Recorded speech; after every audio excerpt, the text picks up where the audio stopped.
Modugno, and I'm the lighting designer for this show.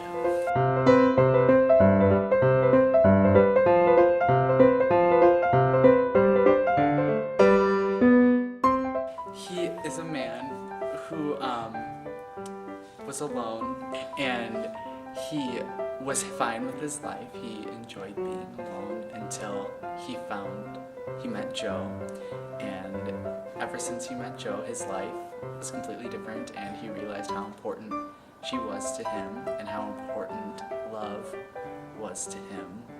And it kind of took him for a spin because he realized something new about himself that I don't think he ever knew before. Auditions are always the most nerve-wracking thing for me, I'm not gonna lie. No matter what I'm auditioning for, I'm always so nervous. I mean, it was fun. I felt prepared, so I did everything that I feel like I could have done, and so when I went into the audition, I was as comfortable as I could have been. Then callbacks were a really exciting process for me because it was my first time being called back for a musical at Millikin, so I got to see how everything worked.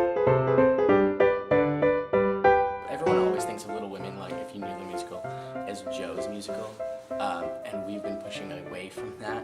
It's really the Little Women, so I'm really excited to see what the girls will do with that. There's actually a lot of things design-wise that are a little difficult to pick up on if you weren't there with us to start talking at. We are actually using the pit of Kirkland as opposed to the stage, so we're splitting the pit and the stage for the scenery.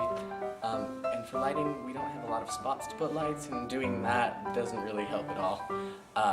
So it's going to be like an artistic challenge, as they keep saying for me. But I think what's going to be really challenging is figuring out how to light it specifically to not make it about the lights and to make it pretty and to make it a musical that isn't flashy.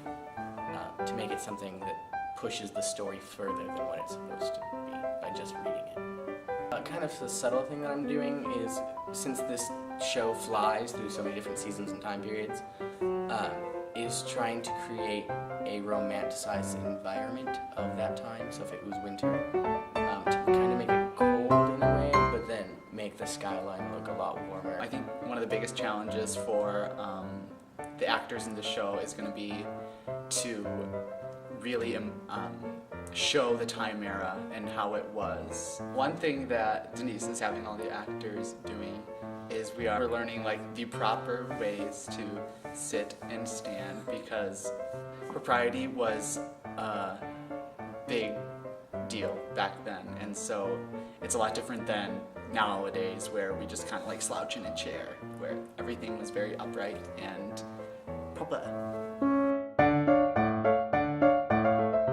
I just hope the audience feels really good when they see it, and I hope that they can relate to it, and I hope that they can see similarities between the March family and their family. I think that if I was an audience member watching this, and what I would want myself to take away from it is to know that people will always be there for you, and that no matter what, things will end up right somehow, some way. And even if it wasn't the way you planned it, the way you planned to be astonishing, you will be astonished some way in the end. The cast for this show, I can already tell, is not like a cast that I've ever been in, because right from the first photo call, even before the first rehearsal, we were all joking around, and I think that there's a really strong bond, and I think it's something unique for our cast because we have freshmen in the cast, people that are brand new to the school, and yet already we're creating this bond of a cast, and I think it's going to help with the idea of families.